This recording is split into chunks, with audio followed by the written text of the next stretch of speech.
Est-ce qu'un documentaire peut vraiment réparer les erreurs du passé? C'est la grosse question sur toutes les lèvres, surtout avec la sortie imminente de cette nouvelle enquête sur la fraude fiscale. On se souvient tous du scandale monstre qui a suivi la dernière fois. Alors, c'est ce qu'on va décortiquer aujourd'hui, toute la controverse autour de cette nouvelle enquête télé, puis les gros enjeux éthiques pour l'équipe de production. La question, c'est est-ce qu'on va assister à une sorte de rédemption journalistique ou bien est-ce qu'ils vont refaire le même coup? OK. Pour bien comprendre ce qui se passe maintenant, il faut absolument faire un petit retour en arrière.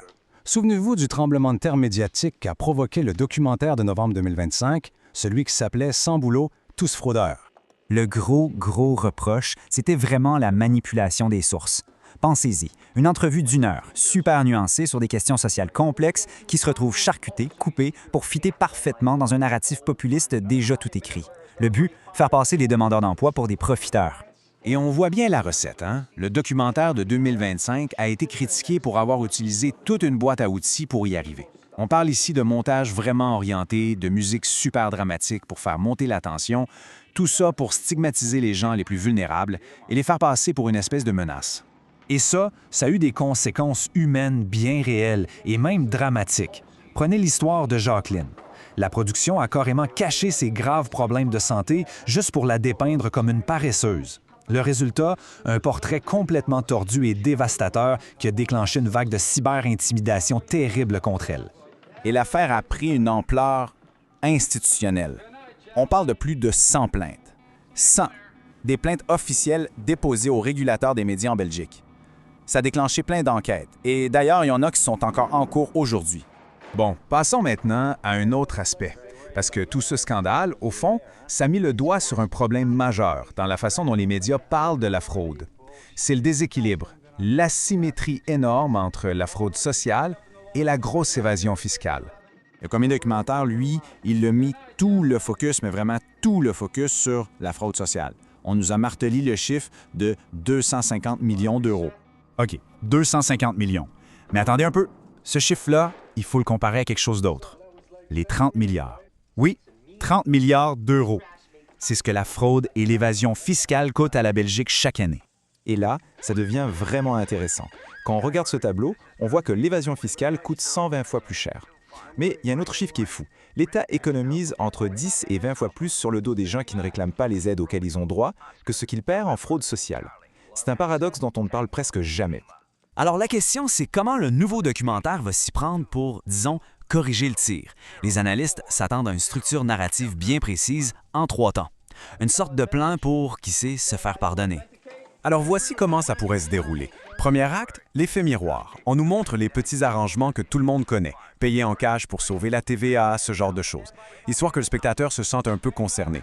Deuxième acte, la justification. On nous explique que c'est une réaction normale à une pression fiscale trop forte. Et finalement, troisième acte, le grand pivot. On tourne les projecteurs vers les vrais gros joueurs, les ultra-riches et leur montage financier complexe. Parce qu'il faut être clair, ce genre de documentaire, c'est jamais juste un reportage. Ça devient de la dynamite politique. On l'a bien vu, ça alimente directement la polarisation. Avec le premier film, la fracture était nette. D'un côté, la gauche, PS, Écolo, PTB, qui a crié au scandale, dénonçant une caricature dégoûtante des pauvres. De l'autre côté, la droite, le MR, qui a applaudi ce qu'ils ont appelé un vrai travail d'enquête contre la mentalité d'assister. Et c'est là que ça devient fascinant. La grande prédiction, c'est que le nouveau documentaire va complètement virer le scénario de bord. Cette fois, c'est la gauche qui pourrait se retrouver avec des munitions pour parler de taxes sur la richesse et la droite qui va devoir se défendre. Mais OK, au-delà du jet politique, la vraie question, c'est pour le journalisme. Est-ce que les leçons ont été apprises? Pour ça, le nouveau documentaire va devoir passer 3 tests éthiques majeurs. C'est un peu son examen de passage.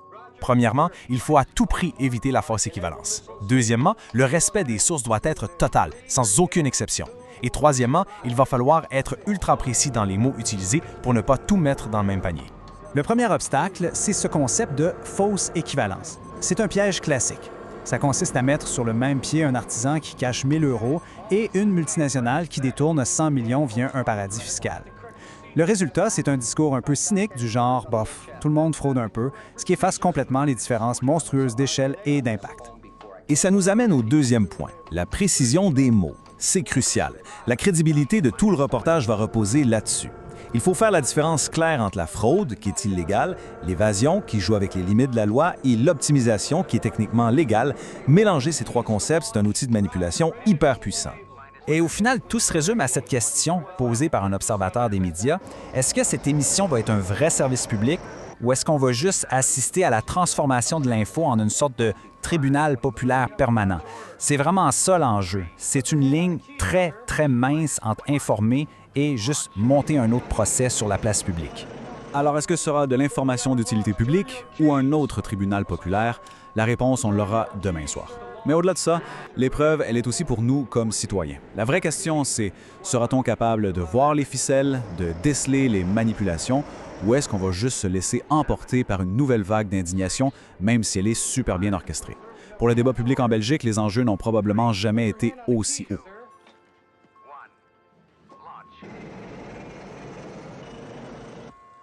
Imaginons un instant une situation complètement absurde. Une maison est en train d'être complètement engloutie par une inondation majeure. L'eau monte littéralement jusqu'aux fenêtres du premier étage. OK, je vois très bien le genre de catastrophe. Ouais, c'est la crise. Puis pourtant, les pompiers arrivent sur place avec des caméras de télévision. Et au lieu de regarder l'inondation, ils décident de filmer en direct et pendant 1 heure entière un petit robinet qui goûte dans la cuisine. Mais voyons donc, c'est ridicule. Tellement. Ils pointent le robinet du doigt, ils ajoutent une musique super angoissante, puis ils expliquent à quel point cette petite fuite-là, dans le fond, c'est la cause de tous les maux du quartier. C'est aberrant, non? Oui, c'est complètement aberrant. Mais malheureusement, c'est à peu près le résumé parfait de ce qui s'est passé à la télévision belge à l'automne dernier. L'analogie est juste frappante quand on regarde les sources qu'on a devant nous aujourd'hui. Exactement. Et c'est ce qui rend notre plongée au cœur des sources d'aujourd'hui si cruciale. Parce que demain soir, soit le vendredi 27 mars 2026, la chaîne belge RTL TVI va diffuser un documentaire d'enquête super attendu. C'est celui du journaliste Christophe de Boursou, c'est ça? C'est ça. Ça s'intitule « Fraude fiscale, sport national ». Mais attention, pour quiconque écoute notre exploration d'aujourd'hui, les documents sur lesquels on se base, c'est pas de simple critique écrite après coup. Non, pas du tout. On a vraiment entre les mains un rapport d'analyse prospective. Oui, un genre de journalisme d'anticipation. Ces experts ont complètement décortiqué la mécanique de ce qui va être diffusé demain avant même que les images soient à l'écran. Ce qui est fascinant. Le but de notre analyse d'aujourd'hui, c'est vraiment de comprendre l'ingénierie sociale derrière tout ça. On va se demander si ce nouveau format va enfin corriger les biais dévastateurs de l'émission précédente. Fait que comment le montage en coulisses manipule la perception du public, en gros? Exact. Puis pour bien saisir l'enjeu dramatique de demain soir, il est absolument impossible de faire l'impasse sur le traumatisme laissé par le documentaire précédent. Ah, ça, c'est sûr. En novembre 2025, la même équipe de production a lancé la première partie de cette série-là. Ça s'appelait « Sans boulot, tous fraudeurs ». Et le contre-coup était d'une violence inouïe. Je veux dire, le rapport mentionne plus d'une centaine de plaintes formelles déposées au Conseil supérieur de l'audiovisuel. 100 plaintes? C'est astronomique pour ce genre de format télévisuel. Hein? Vraiment. Le constat des analystes est sans appel. On a assisté à une entreprise de stigmatisation systémique d'une partie de la population. C'est le moins qu'on puisse dire. Les sources détaillent comment la production a littéralement fabriqué un ennemi de l'intérieur de toute pièce. En lisant ça, moi, l'image qui m'est venue tout de suite, c'est le concept des 2 minutes de haine dans le roman 1984 de George Orwell. Ah oui, très bonne comparaison. Ou même l'arène des Hunger Games, Jean. C'est comme si on avait pris les citoyens les plus précaires, ceux qui ont le moins de moyens pour se défendre finalement, puis qu'on les avait jetés en pâture à l'opinion publique en plein prime time. C'est exactement ça. Les sociologues cités dans notre rapport appellent ça du poverty porn. Dans le fond, c'est une monétisation malsaine de la misère. Mais pourquoi ils font ça? C'est quoi la logique? La mécanique psychologique derrière ce type de réalisation, elle est redoutablement efficace. Les chercheurs font appel à la théorie du bouc émissage de l'anthropologue René Girard. OK, explique-nous un peu comment ça marche. Le principe est simple. Dans une société traversée par une forte anxiété économique, par exemple à cause de l'inflation ou de la perte de pouvoir d'achat qu'on connaît, il y a une violence sociale latente qui s'accumule. Fait que tout le monde est sur les nerfs. C'est ça. Cette frustration collective, elle a désespérément besoin d'un exutoire. Ce que fait ce genre de reportage, c'est fournir un visage à cette angoisse-là. Ah, je vois. En canalisant la colère de la classe moyenne vers le bas, vers le chômeur ou le locataire social, on crée une sorte d'illusion de cohésion. On se rassemble, oui, mais on se rassemble dans le mépris de plus faibles que soi. C'est fou quand on y pense, et pour y arriver, la salle de montage devient littéralement une arme de destruction massive. Il faut absolument qu'on explique comment ces biais sont construits, parce que le cas de Jacqueline documenté dans le rapport, bien, ça dépasse l'entendement. Ah oui, le cas de Jacqueline, c'est tragique. À l'écran, le narrateur, avec la grosse musique dramatique en arrière-plan, la dépeint comme genre l'archétype de la paresseuse, quelqu'un qui profite des aides de l'État après ce qu'ils ont osé appeler une chute banale. Quiconque regarde ça dans son salon bouillonne de colère. Sauf que la réalité est tout autre. Le dossier médical complet de cette dame, qui a été révélé par la suite par des travailleurs sociaux révoltés, brosse un portrait radicalement opposé. Mais sans... Cette femme-là, elle travaillait depuis l'âge de 16 ans. Elle souffrait d'une insuffisance rénale au stade terminal qui exigeait des soins constants, en plus de porter plusieurs prothèses lourdes. C'est capoté. Puis l'émission a juste effacé tout ça? Exactement. En salle de montage, les réalisateurs ont délibérément coupé toutes les mentions de cette réalité médicale écrasante. Ils ont juste gardé des extraits hors contexte où elle semblait se plaindre ou manquer de motivation. Et la conséquence de ça, c'est que cette personne a subi un cyberharcèlement d'une violence extrême suite à la diffusion. C'est de l'aveuglement volontaire de la part des créateurs? Complètement. Et pire encore, ils ne se sont pas arrêtés aux citoyens vulnérables. Ah non! Non. Il y a la présidente du CPAS de Verviers, Gaëlle Denis, qui a accordé une entrevue d'1 heure pour expliquer la complexité du travail social. Au final, ben, ses propos ont été tellement charcutés, inversés puis sortis de leur contexte pour valider la thèse de la production. Oh mon Dieu! Fait que le conseil communal a dû voter une motion de soutien officielle pour la laver de tout soupçon. Là. Faire quoi l'allure? Quand on sait que c'est la même équipe qui revient demain soir, on comprend tellement pourquoi le milieu associatif et politique est sur les dents. Ben c'est ça. La chaîne sait pertinemment qu'elle a franchi une ligne rouge. Fait qu'en pivotant demain soir vers la fraude fiscale, donc vers la délinquance en col blanc et les ultra-riches, c'est clairement une opération de sauvetage réputationnel. Ils essaient de dire, oui, on est aussi capable de s'attaquer aux puissants, c'est ça. Exactement. C'est un gros exercice d'équilibrisme. Pourtant, si la chaîne prend ce risque énorme-là de refaire un documentaire sur un terrain aussi miné, c'est surtout parce que l'asymétrie des chiffres est devenue juste impossible à ignorer. S'attaquer aux allocateurs, c'était vraiment traquer notre fameux robinet qui goûte du début. Oui, le robinet versus l'inondation. Le rapport met en lumière ce grand écart macroéconomique, puis les données sont effarantes. Écoute bien ça. Vas-y.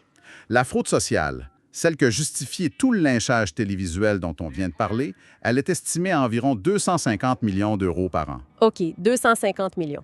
Pendant ce temps-là, l'évasion puis la fraude fiscale, donc le sujet de l'émission de demain, ça représente une hémorragie systémique d'environ 30 milliards d'euros pour les finances publiques belges. Attends, 30 milliards. Fait que le ratio, c'est de 1 à 120.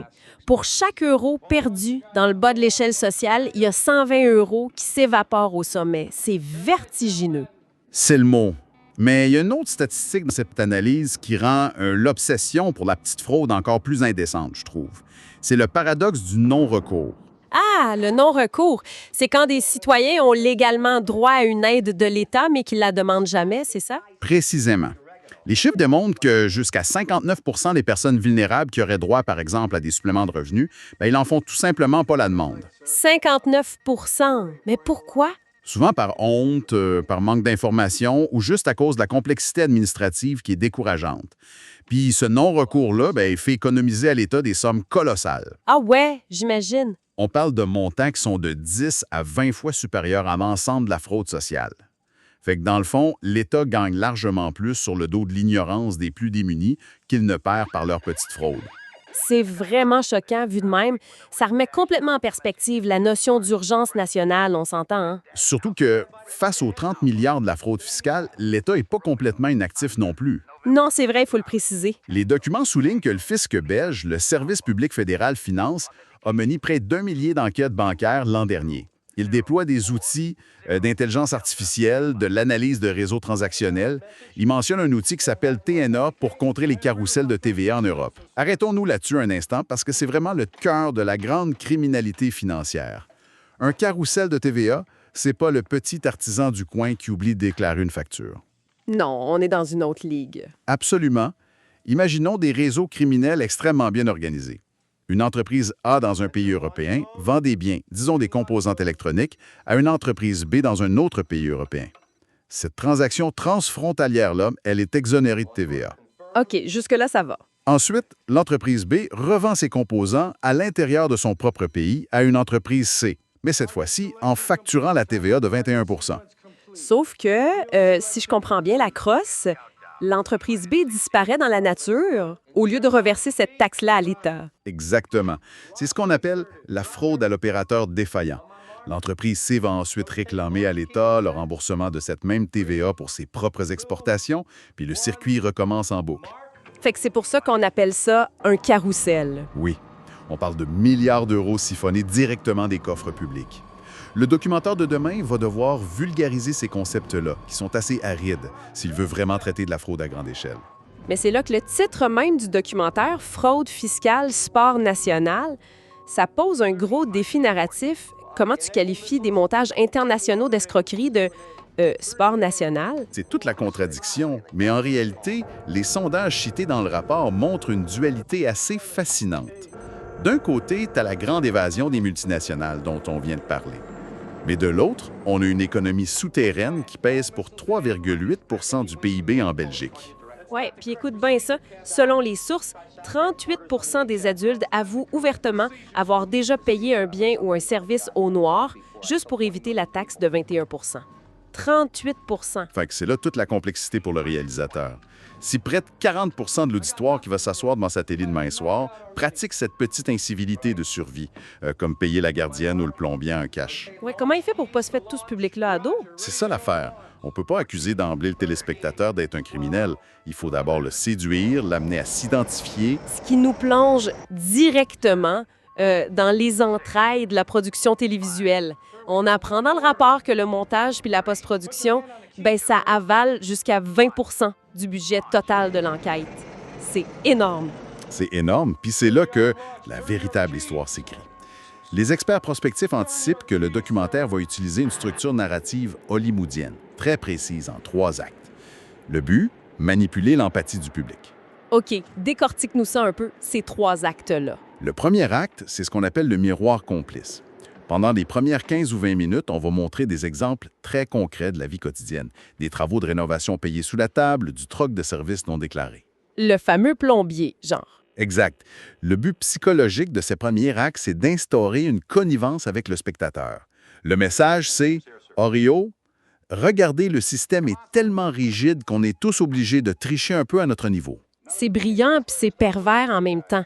Parce qu'une fois que le téléspectateur a avoué, même juste silencieusement sur son divan, qu'il triche lui aussi un peu, ben on passe à l'acte 2, la légitimation. Ah, ça, c'est l'étape cruciale. On amène des experts à l'écran, peut-être des profs d'économie ou des fiscalistes, qui viennent expliquer que si les gens en fraude, c'est à cause d'une pression étatique qui est juste étouffante. C'est l'idée que l'État est un monstre bureaucratique qui taxe tellement que la petite fraude devient presque de la légitime défense. Oui, une question de survie pour la classe moyenne. Et cette structure-là, c'est une illustration parfaite, presque un cas d'école du modèle de propagande conceptualisé par le linguiste Noam Chomsky. Attends, on fait un méchant saut ici.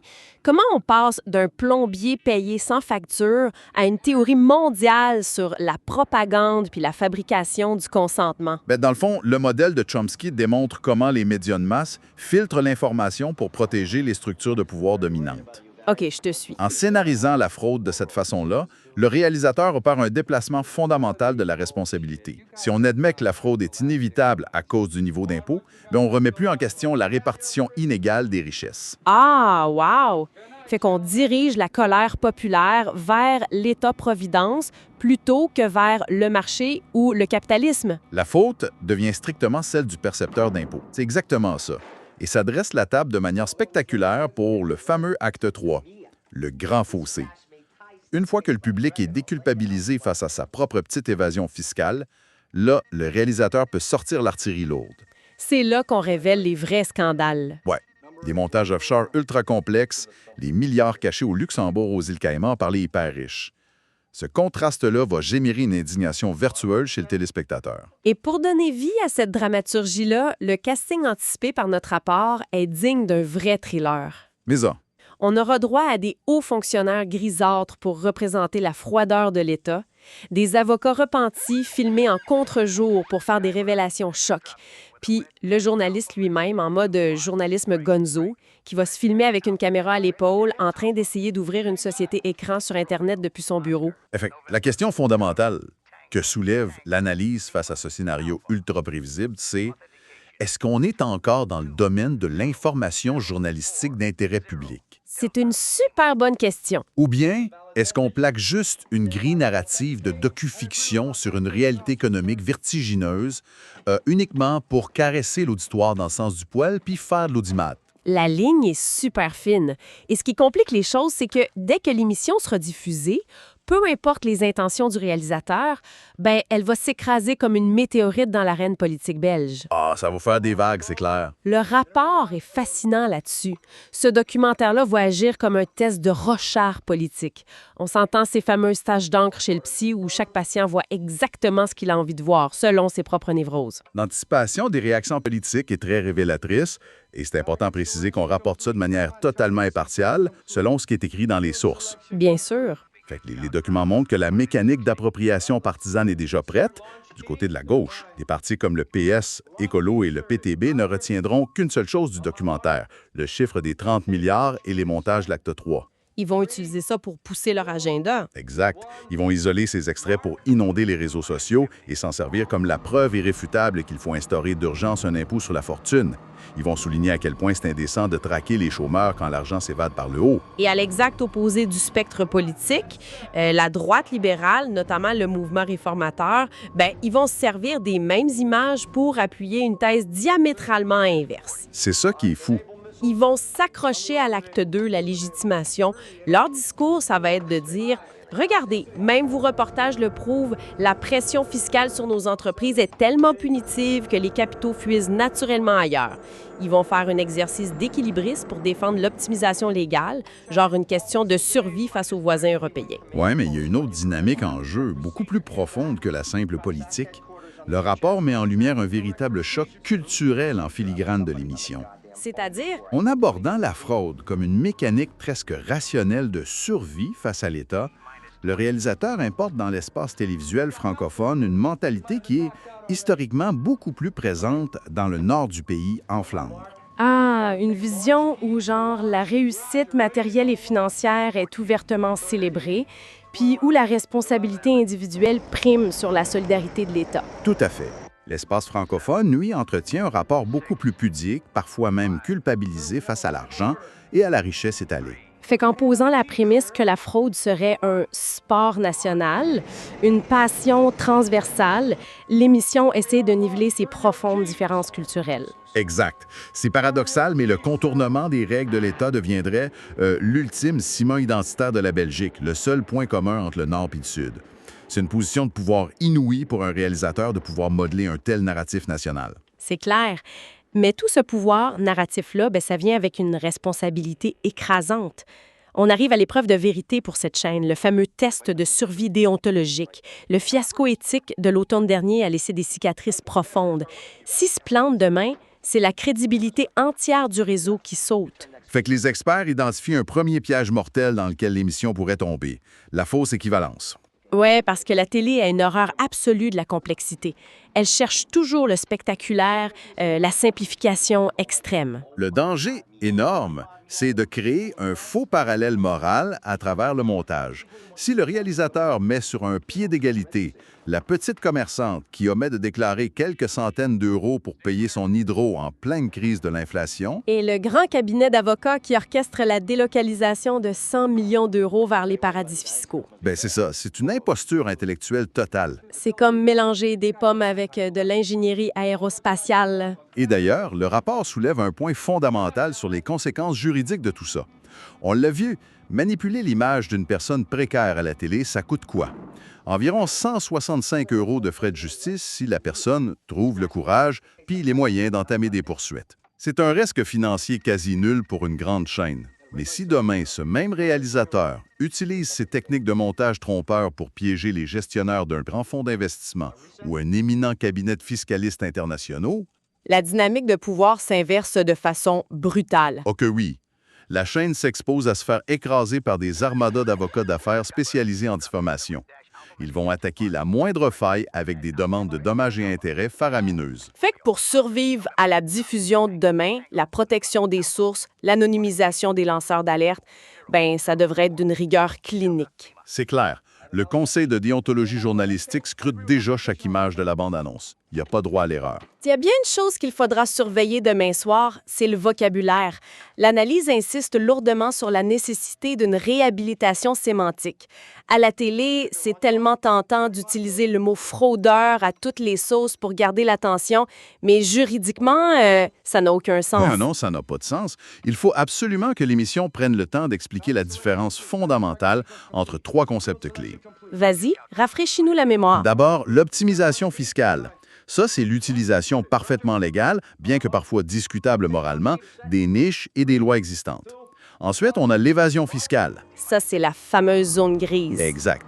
C'est extrêmement complexe. On utilise des failles de la législation internationale, parfois en flirtant avec l'illégalité, pour contourner l'esprit de la loi sans nécessairement violer la lettre. Et la troisième? La fraude fiscale proprement dite. Et ça, c'est un acte criminel, une transgression volontaire et dissimulée de la loi pénale. Fait que si on met tout ça dans le même panier narratif juste pour faire de la bonne télé, le documentaire va complètement rater sa mission d'information. Et les enjeux dépassent de loin les codes d'écoute. On parle clairement de l'impact direct sur la fenêtre d'Overton. Oui, la fenêtre d'Overton, pour préciser pour ceux qui écoutent, c'est le cadre conceptuel qui définit l'ensemble des idées ou des débats qui sont jugés tolérables par l'opinion publique à un moment donné. Fait que si le documentaire bascule dans ce qu'on appelle le wealth porn, genre un voyeurisme de la richesse indécente avec un discours démagogique... Du genre, de toute façon, les élites trichent toutes, puis le système est pourri. Ouais, ben ça nourrit un fatalisme super toxique. Ça pousse le citoyen ordinaire au cynisme absolu puis au désengagement de la vie démocratique. C'est dangereux. Par contre, si Christophe de Bourseau et son équipe réussissent ce tour de force d'expliquer la tuyauterie de la finance mondiale, de montrer les vrais mécanismes de la dépossession collective, sans stigmatiser les petits joueurs, ben, ça pourrait être une magistrale réhabilitation du journalisme d'investigation. La tension est palpable, on s'entend, parce que le divertissement télévisuel, ça exige de l'émotion, du drame humain, du rythme. Mais les rouages de l'ingénierie financière, ben c'est froid, c'est abstrait. Réussir à marier ces deux mondes-là sans trahir la vérité, c'est vraiment le défi de la décennie. Fait que quiconque s'installera dans son canapé demain soir pour regarder RTL TVI ne devra pas se contenter d'absorber passivement les images. C'est pas juste un rendez-vous du vendredi soir. Non, c'est un vrai crash test éthique à ciel ouvert pour une chaîne qui tente de se racheter. Puis c'est une radiographie en temps réel des fractures économiques d'une société entière. Et le miroir qui nous sera tendu, même s'il est subtilement déformant, révélera inévitablement l'état de notre propre rapport à la loi, à l'impôt puis à la justice sociale. Vraiment. Mais avant de conclure cette analyse, il y a une dernière réflexion soulevée par les chercheurs de ce rapport. Une pensée particulièrement provocatrice qui mérite qu'on y pense, bien au-delà de la critique télé. Ah oui, la fameuse question finale. On a passé beaucoup de temps à décortiquer l'ingénierie qui permet d'éviter l'impôt. Ces fameuses échappatoires légales, les rulings fiscaux sur mesure, tout ça. Des mécanismes qui, rappelons-le, sont très souvent inscrits noir sur blanc dans les textes de loi officiels. Et c'est là que ça fait mal. Si ce système, avec ses trous béants qui permettent à des milliards de s'évaporer vers des paradis fiscaux est sciemment élaboré, débattu en commission parlementaire puis voté par des législateurs élus démocratiquement... Oui, la vraie question se pose. La véritable fraude se trouve-t-elle dans les manœuvres habiles des fiscalistes d'entreprise? Ou bien cette injustice est-elle encodée dès le départ dans le système d'exploitation même de nos démocraties modernes? Demandait à l'appareil d'État de colmater des brèches qu'il a lui-même méthodiquement creusées pour favoriser la compétitivité du capital. C'est vraiment là toute la grande ironie de ce débat-là. Fait que c'est une excellente question à garder en tête lorsque l'écran s'allumera demain soir.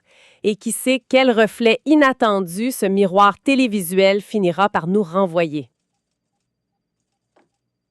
Bienvenue à ce carrefour d'idées, notre espace de réflexion où nous croisons les perspectives sur les enjeux complexes de notre société. demain soir, le vendredi 27 mars 2026, la Belgique entière risque de se river devant son écran. Ah oui, pour la diffusion de ce fameux documentaire. Exactement. Un documentaire d'investigation très attendu qui s'intitule Fraude fiscale, sport national, point d'interrogation. Et pour mettre les choses en perspective pour notre auditoire, imaginez nos grandes enquêtes gouvernementales sur le revenu, mais complètement scénarisées avec les codes du divertissement à grand déploiement. C'est la chaîne RTL TVI qui diffuse ça et ça ne sort pas de nulle part. En novembre dernier, la même équipe avait sorti Sans boulot, tous fraudeurs. Ouf. Une émission qui ciblait les prestataires d'aide sociale, oui. On s'entend pour dire que ça avait provoqué une véritable crise déontologique. Absolument. Des centaines de plaintes, des débats très houleux. Et c'est justement la question centrale de notre débat aujourd'hui. Est-ce que ce nouveau reportage va corriger les biais de stigmatisation sociale qu'on a observés précédemment en exposant enfin la véritable asymétrie de la fraude? Ou est-ce que l'ingénierie narrative inhérente à la télé va créer de nouvelles fausses équivalences dangereuses? Ouais. Moi, je suis persuadée que ce documentaire représente une recalibration macroéconomique indispensable. C'est une victoire pour le débat démocratique parce que ça remet les pendules à l'heure sur les chiffres. De votre côté, vous estimez plutôt que le modèle même de cette production télévisuelle condamne l'exercice, n'est-ce pas? Tout à fait. Je l'aborde d'une manière très différente. Je suis convaincu que la prémisse même de ce type de télévision, qui a besoin de buzz pour survivre, ça mène inévitablement à une scénarisation cynique. L'éthique journalistique va encore être bafouée sur l'autel de l'audimat.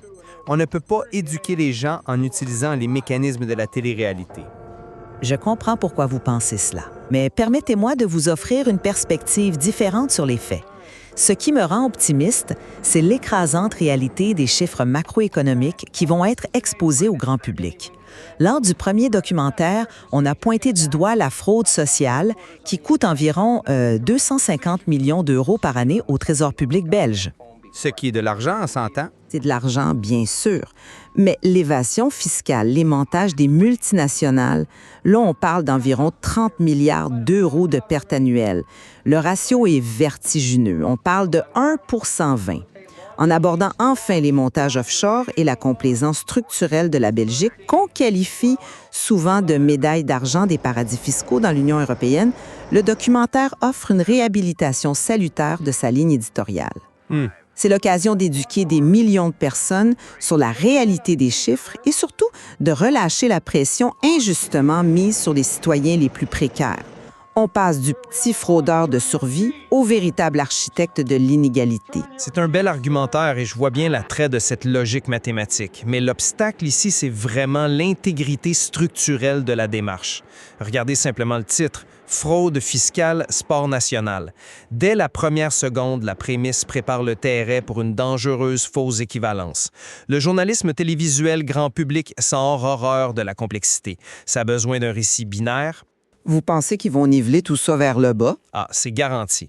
En tentant de lier le travailleur autonome, disons un plombier qui évite la fameuse TVA de 21 % à la multinationale qui délocalise des millions, la production verse dans le populisme financier. On sait que 15 à 20 % du budget de l'émission va au montage et à la post-production dramatique. Le but reste l'émotion, pas l'explication chirurgicale des failles législatives. Je vous arrête là. Mettre sur le même plan l'artisan qui dissimule 1 000 $ au fisc pour arriver à la fin du mois et le conglomérat qui va pendre des milliards dans des sociétés écrans, c'est comme comparer un robinet qui fuit à la rupture d'un barrage hydroélectrique. Exactement, c'est ce que je dis. Mais justement, ne pensez-vous pas que la pression colossale du Conseil supérieur de l'audiovisuel, le CSA, forcera cette fois-ci la chaîne à faire cette distinction vitale à l'écran? Le public n'est pas bête et le simple fait d'exposer ces 30 milliards, ça détruit un mythe fondamental. Vous vous souvenez du dernier reportage? Ils avaient érigé le chômeur en ennemi intérieur, ce que les sociologues appellent le concept de l'hostis. Oui, le fameux bouc émissaire. En exposant publiquement le gouffre de l'évasion fiscale des grandes entreprises, on détruit concrètement ce mythe de l'ennemi intérieur. La pression change de camp. Écoutez, j'aimerais partager votre optimisme, mais vous sous-estimez la mécanique du cynisme à la télévision. Prenons des données concrètes. Vous connaissez l'étude Sublesque. L'étude financée par la politique scientifique fédérale belge, oui. Voilà. Cette étude montre que 38 % des Belges avouent et ce, ouvertement, acheter des services au noir. Ça crée une économie souterraine équivalente à près de 4 du PIB. Et ça, la production le sait très bien. Le documentaire va inévitablement exploiter cette complicité coupable du public. Au lieu de cibler les 30 milliards de manière clinique, ça va créer un fatalisme cynique du genre, tout le monde fraude un peu. Mais la réalité est là, non? Une grande partie de la population participe à cette économie souterraine. Oui, mais l'effet télévisuel de ce genre de cadrage dédouane moralement les élites financières. C'est comme si, en plein milieu du Grand Prix de Formule 1, on s'arrêtait pour donner une contravention à quelqu'un qui roule à 110 km/h sur l'autoroute. On met tout le monde dans le même panier. Le téléspectateur se dit « Bon, c'est un sport national, le système est pourri de A à Z. » Et quand tout est pourri, personne n'est vraiment responsable. C'est un argument percutant, je vous l'accorde, surtout avec l'historique de cette boîte de production. L'historique, parlons-en. Le drame humain du précédent documentaire était épouvantable. Rappelez-vous le témoignage tronqué de Gaëlle Denis, la présidente du CPAS. En salle de montage, ils ont littéralement charcuté ses propos pour lui faire dire l'inverse de sa pensée. Oui, ce cas avait fait énormément de vagues dans les médias. Et ce n'est même pas le pire. Pensez à Jackie Hearn, cette participante qu'ils ont suivie. La production a délibérément occulté son lourd dossier médical, le fait qu'elle souffrait d'insuffisance rénale sévère, juste pour la faire passer pour une profiteuse paresseuse. Ils l'ont accompagnée d'une petite musique ironique et le résultat, un cyberharcèlement d'une violence extrême. La logique économique de ces productions priorise la scénarisation a posteriori en salle de montage plutôt que la véritable enquête de terrain. Qu'est-ce qui les empêche de refaire la même chose? Ce qui les en empêche, c'est que l'épée de Damoclès institutionnelle n'a jamais été aussi lourde. On parle d'un nombre record de plaintes au Conseil de déontologie journalistique. Et l'Autorité de protection des données est impliquée cette fois-ci. On parle de sanctions potentielles qui pourraient ruiner la chaîne. Ça les oblige à une prudence inédite. Et d'ailleurs, regardez comment ils ont structuré ce nouveau documentaire. Ils ont inclus les autorités étatiques de façon anticipée. Inclure l'État, oui, mais à quel prix? Et le prix de l'objectivité froide, les porte-paroles du SPF Finance, notre équivalent du ministère du Revenu, vont être à l'écran pour expliquer concrètement comment leurs 21 000 agents travaillent aujourd'hui. Et ils utilisent l'intelligence artificielle. Ils vont montrer le fonctionnement de l'analyse de réseau transactionnel, le fameux système TNA, pour traquer la grande fraude. C'est factuel, c'est technologique, ça neutralise le sensationnalisme. Vous ne trouvez pas? Ah, c'est fascinant que vous ameniez le TNA parce que ça me fait précisément peur. L'intégration de ces outils algorithmiques à l'écran, dans un show de divertissement, ça peut facilement se retourner contre le récit que vous espérez. De quelle façon? Si l'État démontre à l'écran qu'il a mené, 995 enquêtes bancaires en 2024 contre seulement 333 l'année précédente, la narration ne bascule-t-elle pas inévitablement de l'impunité des fraudeurs vers la fin de la récréation orchestrée par l'État? Ça corrige le biais de stigmatisation. C'est logique de penser ça, mais vous oubliez la lentille de la télévision commerciale. L'approche de ce type de journaliste importe souvent une rationalité d'activation stricte, un rapport très décomplexé à la richesse. C'est un mindset traditionnellement plus flamand dans le contexte médiatique belge. Ils ne vont pas présenter l'État comme un sauveur. Au contraire, ils risquent de présenter le TNA et l'intelligence artificielle comme une machine bureaucratique oppressante. L'État qui étouffe le petit commerçant. Vous croyez vraiment qu'ils iraient jusque-là? Inverser les rôles? Classe sociale. On va montrer l'État hyper contrôlant contre le petit citoyen qui essaie juste de respirer, pendant que les ultra-riches, bien, eux, ils ont les moyens de contourner légalement tout cet arsenal technologique. Le citoyen précaire, dans son salon, il ne se sentira pas du tout vengé par ce documentaire. Il va simplement constater qu'il est exclu d'un gigantesque jeu de dupes. Les riches optimisent, la classe moyenne fraude pour survivre, et lui, au bas de l'échelle, il est juste coincé. Je ne suis pas du tout convaincue par cette ligne de raisonnement, vraiment pas. Parce que ça ignore complètement l'impact psychologique de l'exposition visuelle. Il y a un phénomène critique qu'on appelle le non-recours. Oui, les gens qui ne demandent pas leurs aides sociales. Exactement. Entre 37 et 59 % des citoyens les plus précaires ne réclament même pas leurs aides légitimes par peur du jugement ou à cause de la complexité du système. Pour ces gens-là, qui sont fliqués pour un chèque d'épicerie, voir enfin les coulisses de la grande délinquance en col blanc disséquées à 1 heure de grande écoute, je vous assure que ce sera reçu comme une vengeance symbolique forte. Une vengeance symbolique, peut-être, mais sans lendemain politique réel. Détrompez-vous. L'indignation de classe, générée par le dévoilement des fameux rulings fiscaux secrets, ces accords sur mesure passés directement avec le gouvernement pour payer moins d'impôts, ça va forcer la fenêtre d'Overton à bouger. Lors du dernier reportage, cette fenêtre s'était déplacée dangereusement vers la droite populiste. Là, elle va se recentrer brusquement sur la justice fiscale, redistributive. Ça va armer la gauche, qui réclame un impôt sur la fortune, et ça va obliger la droite à justifier publiquement la différence entre l'optimisation légale et la fraude criminelle. C'est justement ça, le grand danger. La différence sémantique entre l'optimisation légale, l'évasion fiscale agressive et la fraude stricte au sens du code pénal. Croyez-vous sincèrement qu'un reportage monté pour faire pleurer ou rager va prendre le temps d'expliquer ces nuances juridiques? Avec les experts de l'État présents, oui, la base sera là. Permettez-moi d'en douter. La télé commerciale fusionne ses concepts pour créer un seul gros nuage d'indignation. C'est la mécanique du populisme. Si on ne fait pas la distinction, on alimente juste le discours du tous pourri. Et le tous pourri, ça ne crée pas de mouvement de gauche pour une justice fiscale, ça crée de l'apathie et de la méfiance envers les institutions démocratiques elles-mêmes. Eh bien, on voit clairement où nos lignes se tracent. C'est d'ailleurs fascinant de voir qu'on observe exactement le même événement, mais qu'on en tire des projections presque opposées. En résumé, on s'accorde pour dire que ce documentaire va faire s'entrechoquer deux réalités monumentales. Absolument. D'un côté, il y a la réalité d'un gouffre macroéconomique vertigineux, on parle de 30 milliards d'euros, et de l'autre, on a les limites structurelles très claires d'un format télévisuel commercial qui est conçu principalement pour l'émotion et le clivage. Oui, et je dirais que notre grand point de convergence aujourd'hui, c'est le rôle des garde-fous. On s'entend tous les deux sur le fait que la pression qui pèse actuellement sur les instances de régulation et sur l'éthique journalistique de cette production est sans précédent. S'ils manipulent les faits comme la dernière fois, les conséquences légales seront désastreuses pour eux. Exactement. Et c'est là-dessus que je fonde mon espoir. La divergence entre nous persiste surtout sur la capacité d'une telle émission à échapper à ses propres rouages de propagande, ce que vous appelez la fausse équivalence, pour offrir un véritable journalisme d'utilité publique. Moi, je crois que le poids des faits est trop massif pour être étouffé par le montage. Et moi, je maintiens que quand le budget va au montage dramatique plutôt qu'à l'investigation pure, le message est d'avance corrompu par le médium. Mais j'ai tout de même bien hâte de voir comment le public va réagir. Ah, ça, c'est certain. L'invitation est lancée à tout le monde de constater par soi-même demain soir.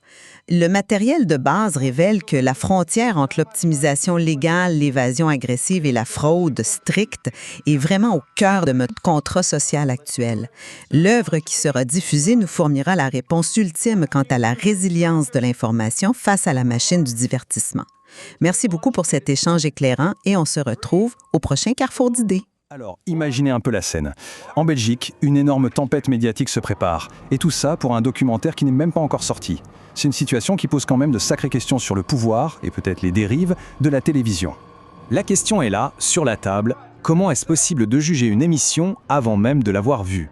Comment un programme peut-il se retrouver sur le banc des accusés avant que qui que ce soit ait pu en voir une seule image ? Eh bien, pour comprendre, il faut revenir un peu en arrière, à l'origine de tout ce scandale. Et tout commence là, en fait. On a ce nouveau documentaire, Fraude fiscale, sport national, qui est déjà sur le grill. Et pas pour ce qu'il contient, non, mais à cause de l'héritage d'un film précédent, du même journaliste. Un film qui, lui, a provoqué une véritable crise. Voilà, donc pour vraiment piger la tension qu'il y a aujourd'hui, on est obligé de faire un petit retour en arrière. Parce que le premier docu a laissé une cicatrice tellement profonde qu'elle pèse aujourd'hui comme une véritable épée de Damoclès sur cette nouvelle production. On est donc le 7 novembre 2025. Ce jour-là, le journaliste Christophe de Borsus s'attaque à un sujet sensible, la fraude aux allocations sociales. Et là, l'émission provoque une onde de choc. Mais alors une vraie onde de choc dans tout le pays. Mais attention, pas forcément pour les raisons qu'on aurait pu imaginer. Et les réactions des sociologues, des critiques, elles sont sans appel. Regardez ces mots. La fabrication d'un ennemi public, une glu médiatique pour offrir des victimes sacrificielles sur l'autel de l'audimat. C'est une accusation gravissime, hein ? On parle carrément de fabriquer délibérément un ennemi intérieur, de jeter les plus vulnérables en pâture pour faire de l'audience. Et s'il y a bien un cas qui a cristallisé toute cette indignation, c'est celui de Jacqueline. À la télé, on la présentait comme quelqu'un qui profitait du système pour une simple chute. Mais la réalité, révélée plus tard, était tout autre. Une femme qui a travaillé depuis ses 16 ans, anéantie par des problèmes de santé très lourds. Cette manipulation, ou en tout cas ce qui a été perçu comme tel, a déclenché une vague de cyberharcèlement terrible contre elle. Et la réaction, attention, elle n'a pas été que populaire. Non, non, les institutions s'en sont mêlées. Plus de 100 plaintes déposées au CSA, le régulateur des médias. Des enquêtes ouvertes par le Conseil de déontologie journalistique, le CDJ, et même par UNIA, le Centre pour l'égalité des chances. C'est du jamais vu, et ça montre bien la gravité des faits reprochés. Et évidemment, le monde politique a sauté sur l'affaire. D'un côté, la gauche a crié au scandale, dénonçant une attaque en règle contre les plus pauvres. De l'autre, à l'opposé, la droite libérale a applaudi en y voyant la preuve parfaite qu'il fallait en finir avec l'assistanat. Le documentaire est devenu ni plus ni moins une arme politique. Mais pour beaucoup de critiques, ce scandale médiatique a surtout servi d'écran de fumée. Il a mis toute la lumière sur un problème pour mieux en cacher un autre qui est infiniment plus grand. Et là, les chiffres parlent d'eux-mêmes. Alors, premier chiffre, 250 millions d'euros. Voilà, c'est le montant annuel de la fraude sociale qui est détectée en Belgique. C'est le sujet qu'a mis le feu au pays. C'est une somme, bien sûr, gardez-la bien en tête. Et maintenant, tenez-vous bien, voici la perte annuelle estimée pour l'État à cause de la fraude et de l'évasion fiscale. 30 milliards d'euros. La comparaison est juste vertigineuse. Quand on met les deux côte à côte, le déséquilibre est colossal. Le rapport est de 1 à 120. C'est-à-dire que pour chaque euro de fraude sociale détectée, il y a 120 euros qui partent en fumée à cause de la fraude fiscale. Et pourtant, tout le débat public, toute l'attention s'est concentrée sur la toute petite barre en occultant complètement la plus grande. Et si on creuse un peu, le tableau est encore plus accablant. Il y a un phénomène dont on parle peu, c'est le non-recours. Ce sont des milliards d'euros d'aides sociales qui ne sont jamais réclamées par des gens qui ont droit. En gros, l'État économise bien plus d'argent sur le dos des plus précaires que ce que la fraude sociale lui coûte. Et pendant ce temps-là, les 30 milliards de la fraude fiscale, eux, c'est une hémorragie systémique, une perte sèche monumentale. C'est donc dans ce contexte hyper explosif qu'arrive ce nouveau documentaire sur la fraude fiscale. Alors la question se pose, est-ce que c'est une tentative de la chaîne et du journaliste de se racheter une conduite? Est-ce qu'il s'attaque enfin au vrai problème? Les analystes médias prédisent déjà une sorte de scénario en 3 actes. Premier acte, créer de la complicité. Le film devrait commencer par nous montrer des petits arrangements du quotidien, le petit boulot au noir, pour que tout le monde se sente un peu concerné. Acte 2, la justification. L'idée, ce serait de dire que c'est la pression fiscale, beaucoup trop forte, qui pousse les gens à faire ça. Et enfin, l'acte 3, l'indignation. Là, on nous montrerait les montages financiers des ultra-riches, des trucs tellement énormes qu'ils font passer nos petits arrangements pour des jeux d'enfants. Bon, passons maintenant à l'analyse finale, parce que ce nouveau documentaire, il va devoir marcher sur une ligne de crête éthique qui est incroyablement fine pour ne pas refaire les mêmes erreurs. Et là, attention, la précision des mots va être absolument cruciale. Le gros piège journalistique, ce serait de tout mélanger. La fraude, c'est tricher, c'est illégal, c'est comme jouer au poker avec des cartes marquées dans sa manche. L'optimisation fiscale, par contre, c'est autre chose. C'est utiliser toutes les règles du jeu, même les plus tordues, les plus complexes, pour payer le moins d'impôts possible. C'est légal, même si moralement, ça peut poser question. Si le documentaire fait l'amalgame entre les deux, il perdra toute sa crédibilité. Et au niveau politique, le jeu est déjà écrit, c'est assez prévisible. La gauche va sûrement s'emparer du film pour réclamer un impôt sur la fortune, la droite, elle, sera sur la défensive, obligée de faire le tri entre l'optimisation légale et la fraude illégale. Et au milieu de tout ça, le journaliste n'est pas juste un observateur. Il se positionne comme celui qui distribue les cartes, qui donne les munitions pour les futures batailles idéologiques. Mais le vrai danger, le danger ultime, il est peut-être plus subtil. Après avoir été accusé de faire du poverty porn, c'est-à-dire du spectacle avec la misère, le risque c'est de tomber dans un autre piège, un cynisme généralisé. Si on met sur le même plan l'artisan qui fait un peu de noir pour joindre les deux bouts et la multinationale qui évade des milliards, le message envoyé est dévastateur. C'est le fameux « tous pourris ». Et ça, c'est un véritable poison pour la démocratie. La question finale reste donc entière. Ce nouveau film, est-ce que ce sera une œuvre d'utilité publique qui restaure la confiance dans le journalisme? Ou est-ce que ce sera juste la confirmation d'une dérive, celle où la télé se transforme en tribunal populaire permanent? Le verdict, ce sera lors de la diffusion.